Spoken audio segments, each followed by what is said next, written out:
모든 두려움을 이기는 길, 이런 제목으로 부활절 하나님 말씀 함께 나누도록 하겠습니다. 지난 주일은 고난주간을 보내었습니다. 예수님의 십자가의 고난과 죽음을 묵상했습니다. 그런데 거기서 끝나면 안 되는 것이죠. 교회는 예수님의 무덤이 아닙니다. 예수님은 부활하셨습니다. 예수님은 살아서 지금 우리 가운데 함께 계시고 권능으로 역사하고 계십니다. 여러분의 가정에 예수님은 함께 하시고 역사하고 계십니다. 초대교회는요, 모일 때 인도자가 모일 때마다 먼저 앞에서 주님 부활하셨습니다. 주님은 살아나셨습니다. 이렇게 선포를 하면, 그러면 회중이 다 같이 아멘, 주님 살아나셨습니다. 그렇게 화답을 했다고 합니다. 초대교회라고 생각하고 한번 해볼까요? 주님 부활하셨습니다.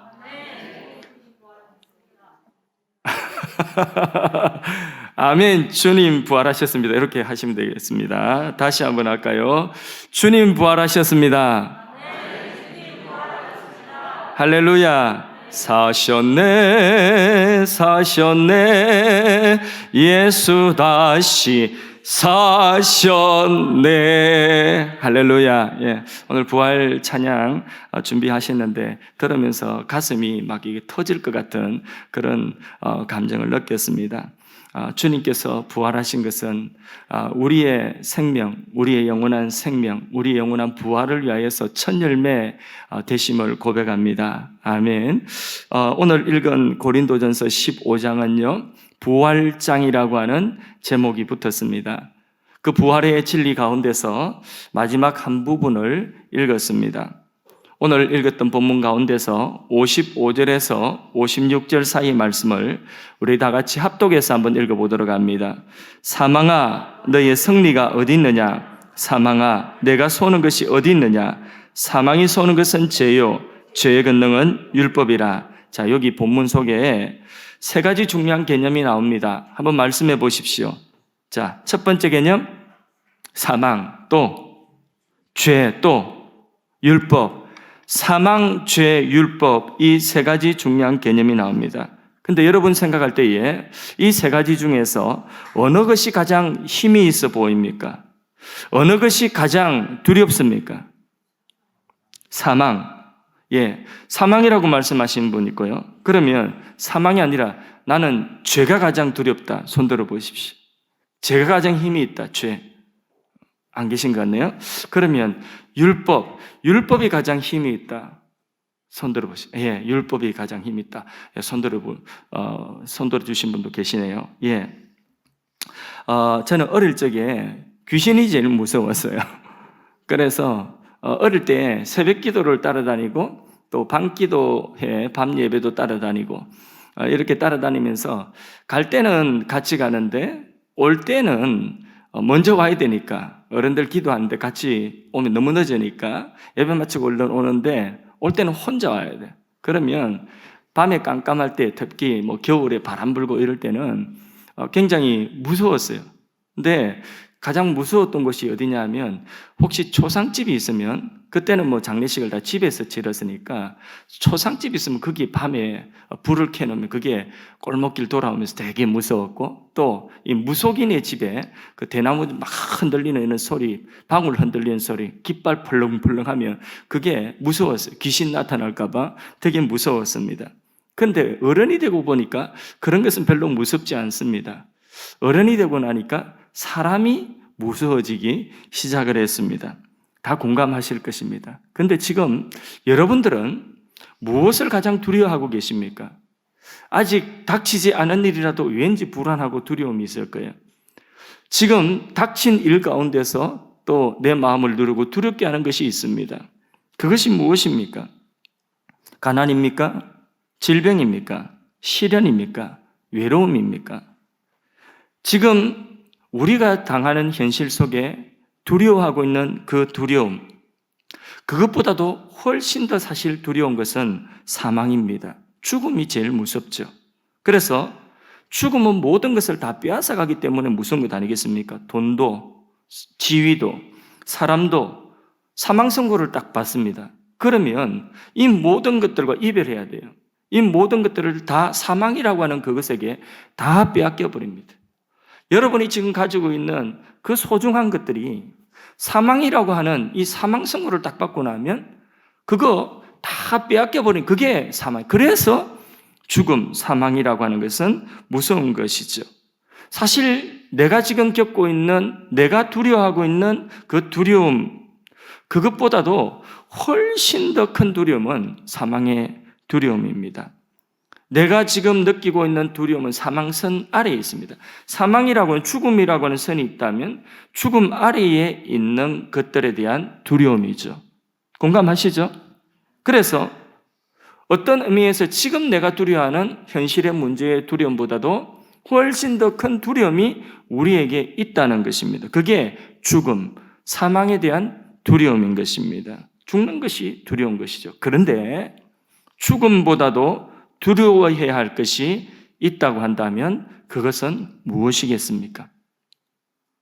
오늘 읽은 본문에, 같이 읽은 본문에 나옵니다. 죽음보다도 사실 더 두렵고 죽음보다 더 경계하고 두려워해야 되는 것이 있습니다. 그게 무엇일까요? 죄죠.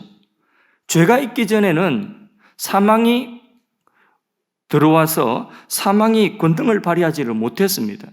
죄가 없을 때에 처음 하나님의 창조 세계 속에 처음 사람에게 죄가 없을 때는 사망이 오지 아니하였어요. 사망이 권능을 발휘하지 못하고 사망이 들어오지도 못했습니다. 그러나 로마서 3장 23절에 말씀하신 것처럼 모든 사람이 죄를 범하였으며 모든 사람이 다 죄를 범하였으며 사람이 죄를 범하자 뭐가 왔느냐? 사망이 왔다. 그래서 하나님의 영광에 이르지 못한다는 거죠. 왜냐하면 죄가 있는 곳에 사망이 찾아오게 돼 있어요. 로마서 6장 23절에 뭐라고 말씀하고 있죠? 죄의 값은 사망이기 때문에 죄가 있는 곳에는 사망이 온다는 거죠. 자, 사망이 미사일같이, 사망이 총알같이 푹 쏘니까 슉 날아가가지고 이게 곧바로 이 사망이 어디로 가느냐면 어디 가서 꽂히느냐? 죄가 있는 곳에 가서 이 사망이 꽂혀버리는 것입니다. 그래서 파멸을 가져오고 다 빼앗아 가버리는 것이죠. 오늘 읽은 본문 말씀 가운데서 55절에서 56절 넘어가는 사이에 이런 말씀이 있습니다. 사망아, 사망아, 내가 쏘는 것이 어디 있느냐? 사망이 쏘는 것은 뭐라고요? 죄라니까요. 이처럼 사람이 죄를 지으면 곧바로 뭐가 날라와 버린다고요? 사망이 그 죄에게 날라와 버린다는 거예요. 죄가 있는 곳에 사망이 찾아온다는 것입니다. 곧바로 사망이 밀고 들어와서 그 사람을 사망 아래, 죽음 아래 두는 것이죠. 점령해 버리는 것입니다. 그만큼 죄가 가공할 힘이 있다는 것입니다. 그래서 우리는 죽음을 두려워하지만은 사실상 죽음보다도 더 두려워하고 경계해야 될 것이 뭐라고요? 죄다, 죄. 따라서 죽음이 두렵다고 멀리 할 수 있으면 우리는 죽음을 멀리 두고 싶죠. 그래서 병이 들고 아프면 주님 살려주세요. 고쳐주세요. 좀 더 살고 좀 더 일하게 해주세요. 그게 우리 기도 아닙니까? 할 수 있으면 죽음이 좀 멀리 있었으면 좋겠어요. 밀어냈으면 좋겠어요. 왜? 두렵기 때문에. 그런데 그 죽음이 두렵다고 한다면 죽음의 원인이 되는 그 죄를 우리가 두려워해야 된다는 거죠. 죽음을 멀리하고 싶으면 우리는 죽음의 원인이 되는 죄를 경계하고 우리는 멀리해야 되는 것입니다. 죄를 멀리하고 싶은 그런 막 소원이 우리 안에 생겨야 되는 것입니다. 그런데 여러분, 죄보다도 더 두려워하고 죄보다도 더 힘이 있는 것이 있습니다. 그게 뭘까요? 오늘 또 읽은 본문에 율법, 좀 자신 있게 말씀해 주세요. 괜찮아요. 율법입니다. 아무리 죄의 권능이 무섭다 해도 이것이 없다면, 이 율법이 없다면 죄가 성립되지 않습니다. 율법, 하나님의 말씀이죠. 우리나라는 죄형 법정주의라고 하는 것이 있습니다. 무슨 말이냐? 법으로 죄를 정하지 않으면 죄가 성립되지 않습니다. 그래서 법으로 정한 그것만을 그 법을 어기면 죄라고 하는 것이지 법에 정해놓지 않으면 그는 법에 정해놓지 않은 행동은 해도 그건 죄가 되지 않는 것이에요. 그래서 정해놓은 대로 그게 죄가 되고 거기에 대한 벌을 받게 되는 것입니다. 법이 가지는 힘은 그런 것입니다. 죄를 찾아서 벌 주는 힘이 바로 법의 힘이죠. 그래서 그 법의 힘으로 죄를 억제하는, 죄를 짓지 못하도록 억제하는 그런 또 힘도 있는 것이죠. 자, 근데 율법도 그런 것입니다. 자, 율법이 기준이 되어서 죄로 정하고 또 율법이 이거는 죄다 하면 그건 죄가 되는 것입니다. 하나님의 말씀이 딱 기준이 되어서 하나님의 말씀에 어긋나면 그건 죄다. 그래서 하나님의 말씀이 두려운 것이죠. 죄보다도 사실 더 두려워해야 되는 것은 그 죄를 죄되게 하는 율법, 하나님의 말씀이 두려운 거죠. 그 죄를 지으면 하나님의 말씀에 그건 죄다 하면 그것은 반드시 심판이 따라오고 벌이 따라오게 되어 있는 것입니다. 그래서 우리는 말씀을 두려워해야 돼요. 하나님의 말씀 한 말씀에 떨어야 돼요. 하나님 한 말씀을 두려워해야 되는 것입니다. 말씀을 어기며 살아가는 것을 대수롭지 않게 여기면 안 되는 것입니다. 하나님의 말씀을 벗어나서 살아가고 하나님 말씀을 벗어나서 행복하려고 하고 잘 살아보려고 하는 그것을 우리는 두려워해야 하고 경계해야 되는 것입니다. 그래서 하나님의 말씀에 우리는 거꾸로 순종한다. 하나님 말씀 한 말씀에 순종하는 것이 사실상 가장 권능이 있는 일이다.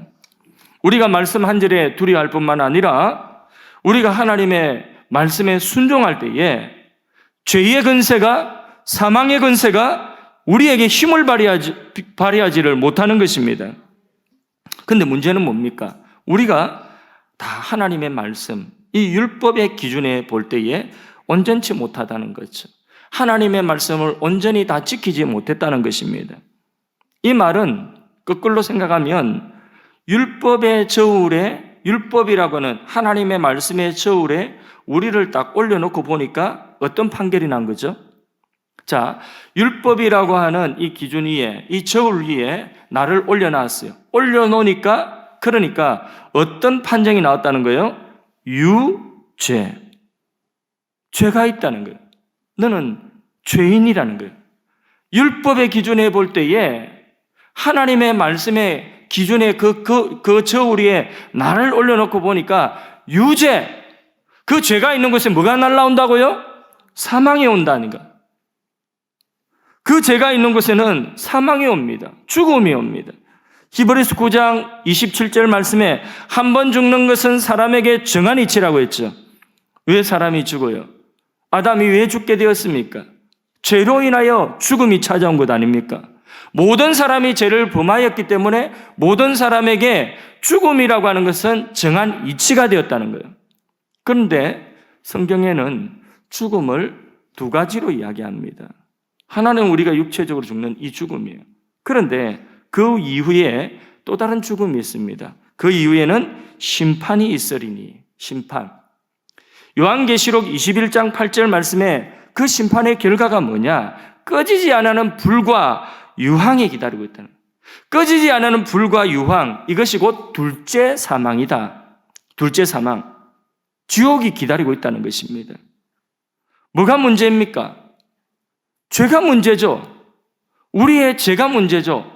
하나님의 율법, 하나님의 말씀에 그 저울 위에 나를 올려놓고 보니까 그 율법이, 그 말씀이 나를 중재하더라는 것입니다. 너 죄 있다는 것입니다. 너 죄인이라는 것입니다. 이게 얼마나 심각한 문제입니까? 남들보다 저 사람하고 비교해가지고 내가 조금 더 착하고 저 사람하고 비교해가지고 내가 조금 더 성실하고 더 정직하고, 지금 그게 문제가 아닙니다. 물론 정직하고 착하고 성실해야 되겠지만은 그것으로는 하나님의 영광에 이를 수 없고 그것으로는 나의 죄 문제를 해결할 수가 없다는 것입니다. 그것만 보면 절망입니다. 오호라! 누가 이 사망의 몸에서 나를 건져내랴? 그런 탄식이 우리에게 절로 나올 수밖에 없습니다. 우리의 실존을 알면, 이 사망의 몸에서 우리는 벗어날 길이 없는 것입니다. 죄 아래에 있고 그로 인하여 사망 아래에 있고 그로 인하여 모든 저주 아래에 있는 율법의 저주 아래에 있는 이 길에서 우리가 벗어날 길이 없는 것입니다. 그런데 하나님 우리를 사랑하셨어요. 그보다 더 큰 권능. 자, 사망보다 죄보다 율법보다 더 큰 권능을 우리에게 주셨는데 그 권능이 우리에게 들어오면 모든 두려움을 이기고 모든 저주를 이길 수 있는 능력이 거기에 있습니다. 57절 말씀 합독해서 읽습니다. 우리 주 예수 그리스도로 말미암아 우리에게 승리를 주신 하나님께 감사하노니 아멘. 그게 누가 나옵니까? 주 예수 그리스도. 예수님은 하나님의 독생자이십니다. 하나님의 한 분뿐인 독생자요 하나님과 본체이십니다. 그분이 곧 하나님이십니다. 본질이. 그 하나님이 이 땅에 사람의 몸을 입고 2000여 년 전에 오셨습니다. 무엇 때문에? 우리가 육체로 지은 그 죄를 육체로 담당하시기 위하여 육체를 입고 오신 분, 사람이 되어 오신 분, 그분이 하나님의 독생자 예수 그리스도이십니다. 그분이 이 세상에 오셨고 이 땅에 사시면서 하나님의 율법의 말씀을 하나하나 차곡차곡 다 이행하셨습니다. 그것이 누구를 위한 것이냐? 우리를 위한 것이 되었다는 거죠. 그분이 우리를 대표해서 우리를 대신해서 살아주신 거예요. 그분의 순종하심이, 그분이 십자가에 죽기까지 하나님의 말씀에 순종하심이 우리의 의가 된 것입니다. 뿐만 아니라 그분의 십자가에 죽으심이 바로 우리의 죄를 담당하기 위한 죽음이십니다. 그래서 일사부재리의 원칙, 한 번 죄를 정하고 한 번 심판받고 벌받으면 다시는 벌받지 아니한다. 그것이 무엇이냐? 예수님께서 우리 죄를 대신하여서 십자가에 죽으심으로 말미암아 율법의 요구를 만족시켰다는 것입니다. 율법의 그 형벌을, 사망이라고 하는 형벌을 십자가에서 예수님이 대신 그 사망의 자리에 들어가셨다는 것입니다. 그래서 우리의 죄 문제를 해결하여 주셨습니다. 율법의 요구를 만족시켰습니다.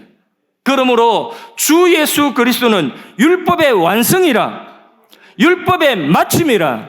할렐루야.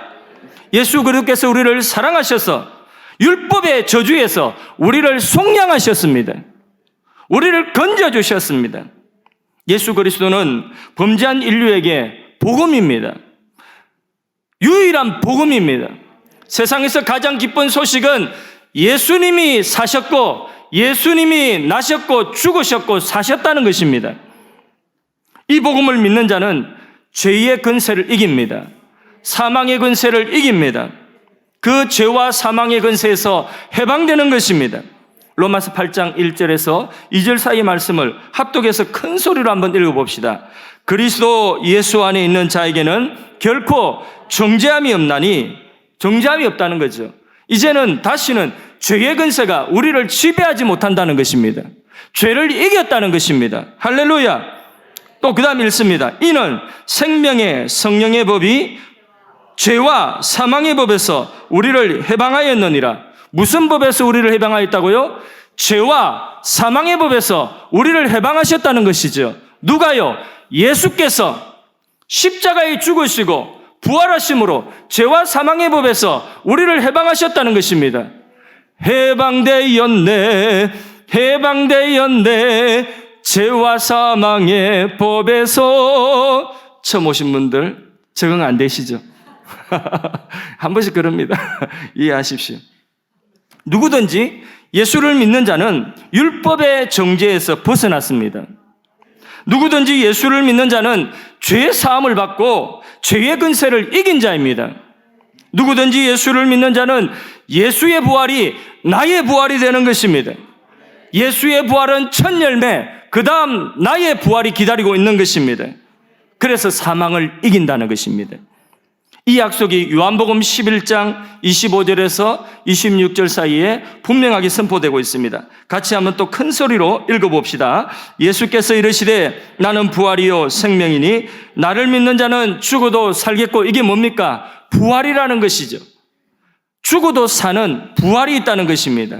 그 다음 읽습니다. 무릇 살아서 나를 믿는 자는 영원히 죽지 아니하니 이것을 내가 믿느냐? 영원히 죽지 않는 것은 무엇입니까? 영원히 산다는 거예요. 부활의 생명으로 영원히 산다는 것입니다. 이것을 내가 믿느냐? 여러분 믿으십니까? 감사합니다. 근데 이 세상 사람들이 이해할 수 없는 두 단어를 택하라면 바로 창조고 또 하나는 부활입니다.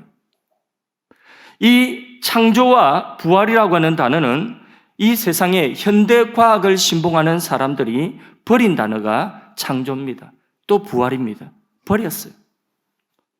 그러나 여러분, 창조가 없다면 세상과 사람의 기원을 설명할 수가 없어요. 부활이 없다면 사람의 결국을 설명할 수가 없습니다. 사람의 기원, 세상의 기원, 이 세상의 과학은요, 이 창조라고 하는 단어는 지었기 때문에 이거는 거부하고 이 단어는 버렸기 때문에 대신 진화, 이런 걸 이야기하는 거죠. 그리고 교과서에서도 그걸 가르치는 거예요. 그 진화라고 하는 단어, 그 가지고 기원을 설명해도 그 기원을 설명을 다 할 수가 없어요. 우주의 기원도 어떤 물질이 팽창해가지고 뻥 터졌다고 하는데, 그래서 이 세상의 우주의 기원이 그렇게 됐다. 그러면 처음 있던 그 100번 양보해가지고 처음 있던 뻥 터지게 한 그 물질이 어디서 존재했냐? 거기에 대해서는 모른다는 거예요. 기원이 설명이 안 되는 거예요. 사람도 무생물에서 어떤 이 무기질에서 유기질로 변화되어서 그것이 조금씩 변화되었다는 것인데, 그 유전자가 어떤 풀 속에서 좀 변화돼가지고 진화가 되었다는 이런 설명을 하는데, 그래 100번 양보해가지고 그 무기물이 그러면 어디에서 생겼느냐? 거기에 대해서는 설명을 못하는 거예요. 이거는 뭐 제가 과학을 깊이 몰라도 그냥 여기까지 딱 들어가면 여기서부터는 설명 안 되는 게 진화론이에요.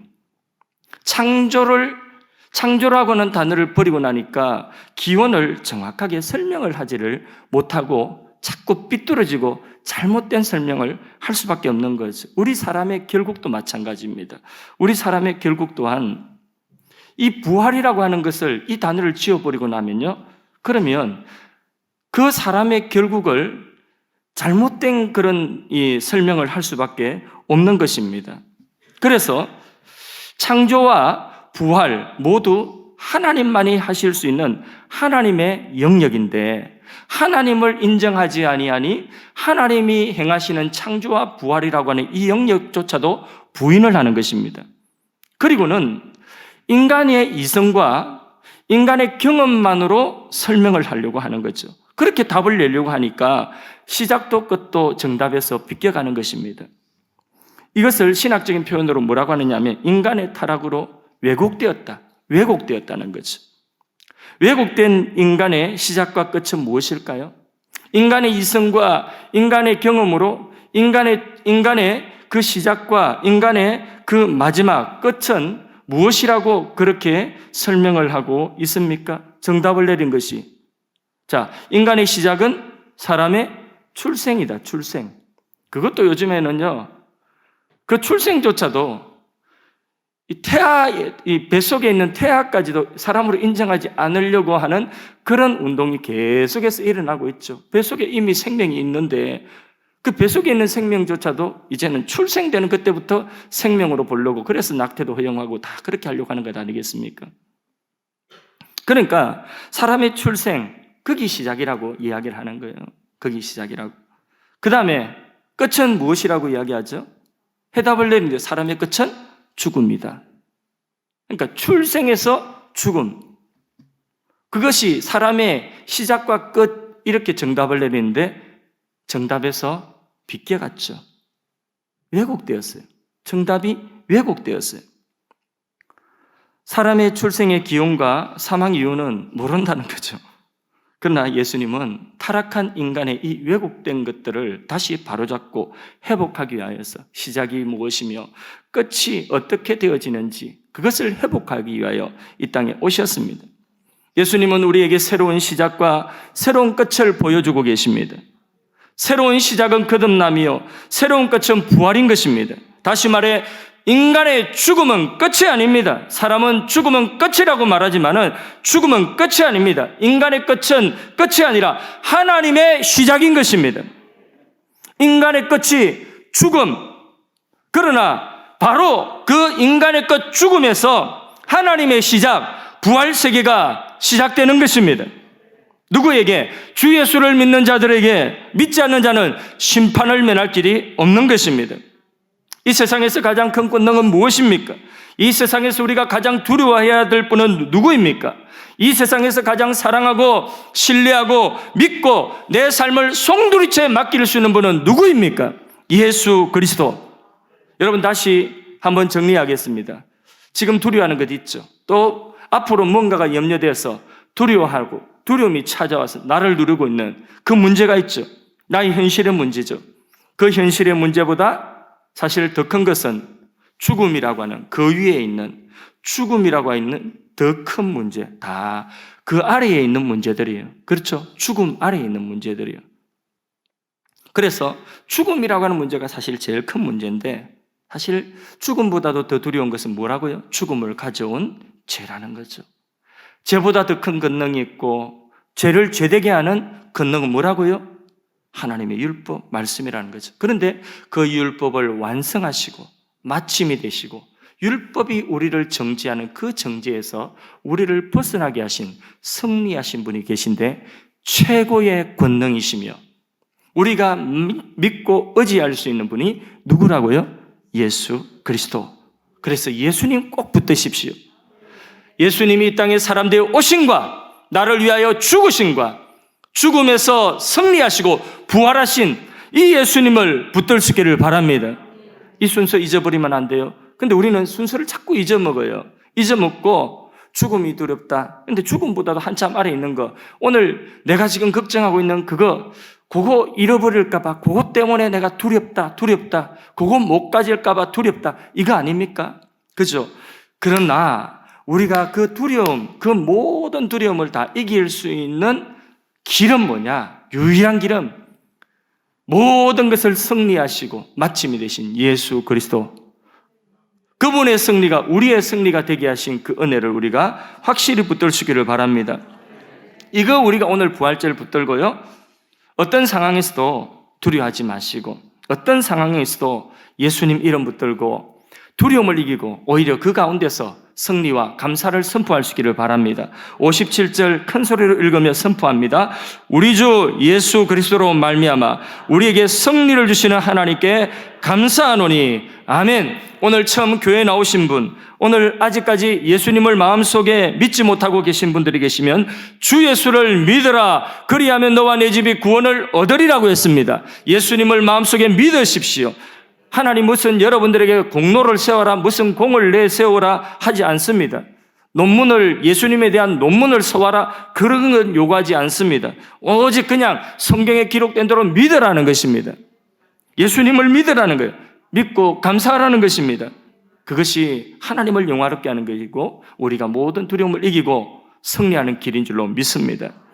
이미 믿고 구원받고 하나님의 자녀된 대다수의 주의 백성들에게 주시는 오늘 말씀의 결론 58절 말씀입니다. 같이 합독해서 읽습니다. 그러므로 내 사랑하는 형제들아 견실하며 흔들리지 말고 항상 주의 일에 더욱 힘쓰는 자들이 되라. 이는 너희 수고가 주 안에서 헛되지 않은 줄 알미라. 아멘. 예수를 믿는 사람은 죽음이 끝이 아닙니다. 죽음 너머에 부활이 있습니다. 부활의 주님은 우리의 무덤 같은 어둠 속에 오셔서 소망의 빛을 비추어 주고 계십니다. 오늘도 부활의 주님은 여러분의 삶 속에 찾아오셔서 사막같이 메마른 심령이라고 한다면, 거친 마음이라고 한다면 그곳에 은혜의 담비를 내려주시기를 원하십니다. 여러분의 심령을 회복하기를 원하십니다. 부활의 주님은 지금 병든 자들의 병을 치유하기를 원하십니다. 부활의 주님은 여러분의 가정을 회복하기를 원하십니다. 죽은 세포를 살려내기를 원하시는 것입니다. 죽은 내 세포를 살려내기를 원하시는 것입니다. 잠자는 자의 비전을 깨우기를 원하십니다. 모든 죽은 것들을 살려내고 승리하는 비결이 예수께 있음을 고백합니다. 따라서 우리는 예수님과 그분의 말씀을 붙들고 흔들리지 않고 견고하며 항상 주의 일에 더욱 힘쓰는 자들이 되기를 주님의 이름으로 축복합니다. 승리의 찬송, 부활의 찬송 165장 함께 부르도록 하겠습니다. 165장입니다.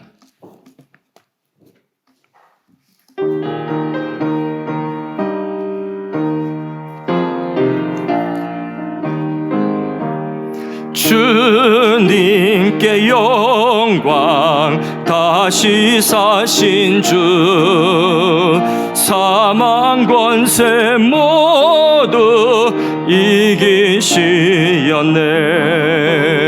흰 옷 입은 천사 돌을 옮겼고,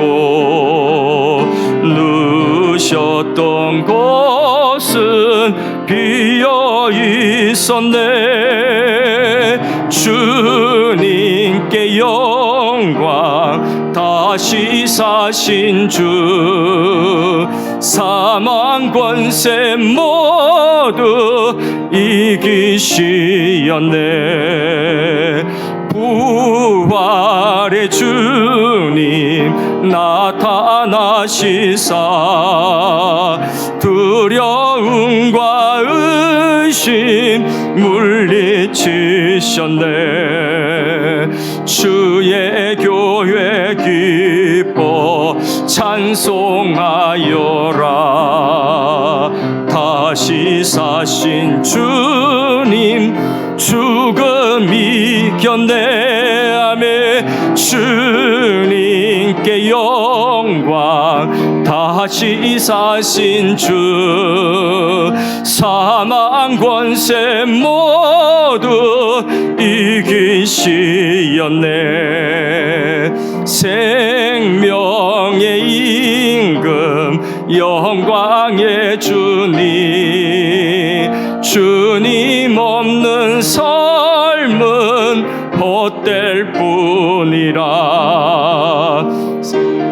사랑으로 세상 이기고, 요단 건너 본향 가게 하소서. 주님께 영광, 다시 사신 주, 사망 권세 모두 이기시었네. 우리 한번 합심해서 말씀 붙들고 기도합시다. 우리를 지금 두렵게 하는 것이 무엇입니까? 다 사망 아래에 있는 것입니다. 우리가 진정으로 두려워해야 할 것은, 죽음보다도 더 멀리하고 경계해야 되는 것은 우리의 죄인 것입니다. 우리가 비록 구원받았지만은 이 죄는 아직도 우리를 공격하고 있습니다. 이 죄의 유혹과 이 죄의 억압으로부터 주님 나를 멀리하시고, 죄를 멀리하고 죄를 두려워하고 죄를 내게서 밀어낼 수 있는 그런 부활의 권능, 주님의 권능을 내게 허락하여 주시옵소서 기도하시고요. 그리고 하나님의 말씀 한 말씀 한 말씀에 두려워 떠는 마음으로 그 말씀 순종하여서 죄와 사망의 권세가, 율법의 저주가 우리를 얽어매지 못하도록 주님 앞에 기도하십시오. 무엇보다도 이런 힘은 예수 그리스도의 그 믿음, 예수 그리스도를 믿는 믿음 안에서 이 힘이 나오는 것입니다. 오직 예수님께 이 능력이 있사오니 주여 내가 주님 붙들고 주님 말씀 순종하며 죄를 멀리하며 살겠습니다. 다짐하면서 이 부활절 메시지를 가슴속에 새기며 기도합시다. 다 같이 자신의 음성으로 기도합니다. 하나님 우리 아버지, 하나님께서 우리를 사랑하셔서 하나님의 독생자를 주신 것 감사합니다. 예수 그리스도를 믿음으로 구원받게 하시고 이제는 하나님 주신 진리의 말씀 안에서 내가 무엇을 경계하고 무엇을 두려워할 것인지 깨닫게 하여 주셨습니다. 그러나 우리가 다시 주님에게서, 주님 말씀에게서 시선을 떼고 귀를 기울이지 않을 때에 우리는 여전히 우리의 현실 문제 앞에서 두려워하며 떨고 있습니다. 하나님, 염려하며 한 발자국도 움직이지 못하고 주저앉아 있습니다. 영적인 침륜에 빠져 있습니다. 하나님 아버지, 연약한 우리를 긍휼히 여기시고 오늘 부활절 메시지를 통하여서 주님, 우리가 이제는 하나님 예수 그리스도의 권능을 힘입어서 주의 말씀 두려워 떨며 주의 말씀 한 말씀 한 말씀 깨닫고 꿀송이처럼 이 말씀 받아들여서 말씀 안에서 순종하는 삶을 살기를 원합니다. 하나님, 우리 아버지여, 주님께 간구합니다. 주님, 죄를 멀리할 수 있도록 주님 도와주시옵소서. 죄를 경계할 수 있도록 도와주시옵소서. 죄를 이길 수 있도록 주여 능력을 다하여 주시옵소서. 죄를 미워하게 하시고 죄를 혐오하게 하여 주시옵소서. 사망을 두려워하고 사망을 혐오하는 것만큼 하나님 아버지, 우리가 죄를 두려워하고 죄를 혐오하게 하여 주시옵고, 하나님 우리 아버지 은혜 가운데서 죄를 이기고 승리하는 주의 백성들 되게 하시고 흔들리지 아니하는 굳세 믿음이 있어서 더욱더 주의 일에 힘쓰는 주의 백성들 되어서 부활의 그날에 주님의 영광에 함께 참여하여서 잘했다, 착하고 충성된 종이라 인정받을 수 있는 남은 생애가 될 수 있도록 주여 승리하는 삶을 살게 하여 주시옵소서. 모든 두려움은 떠나가게 하시고 모든 의심과 모든 염려를 벗어버리게 하여 주시고, 하나님의 은혜 가운데서 우리가 쓰이는 이 현실 가운데서 현실이 바뀌지 않는다 할지라도 주님은 변함이 없이 주님 우리 가운데 역사하시고 부활의 주님이 우리 가운데 역사하시고 살아계시기에 주님으로 인하여서 감사하고 주님으로 인하여서 찬양할 수 있도록 주여 은혜를 다하여 주시고 승리하는 삶을 살게 하여 주시옵소서. 감사합니다.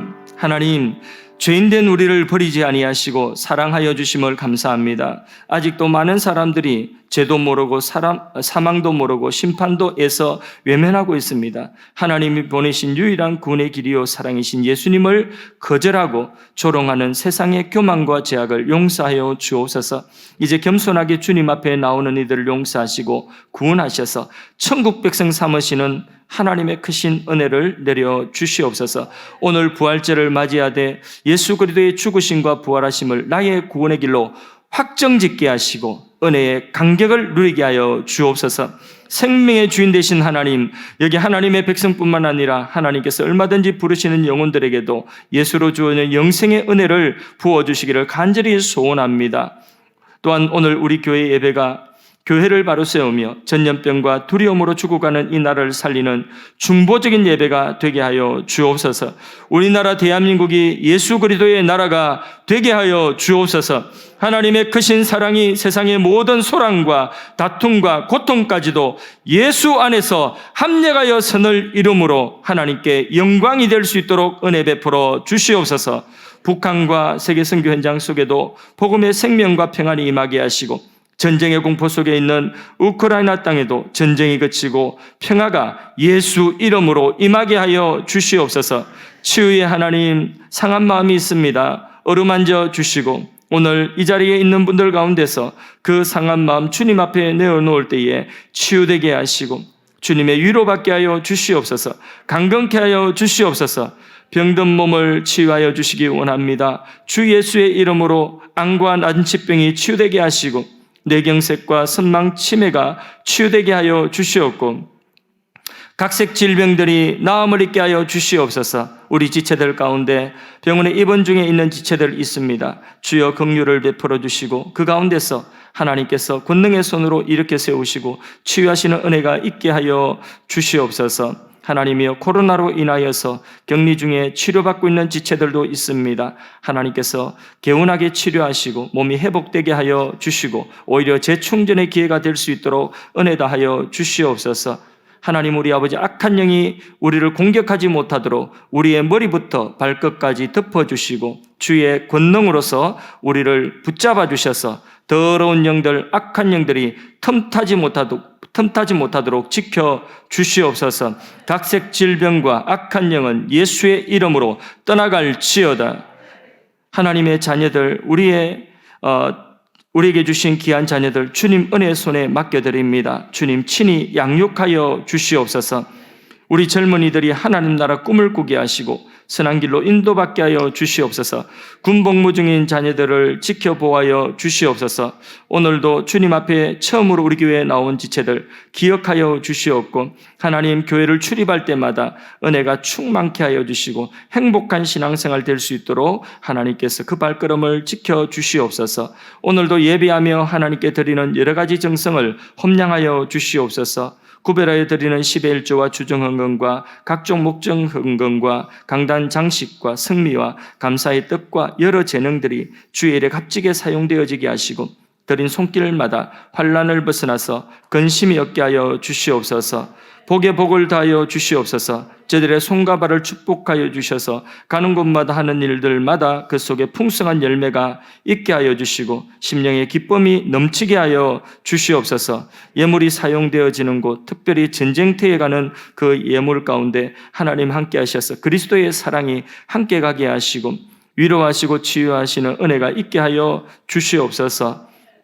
지금은 부활이요 생명이신 우리 구주 예수 그리스도의 은혜와 하나님 아버지의 사랑과 성령의 감화감동 교통 충만하신 은혜가 예수 그리스도의 이름을 붙들고 세상을 향하여 나아가는 주의 백성들의 머리 위에 그 가정과 근속들과 하는 일들 위에 지금으로부터 영원토록 함께 계실지어다.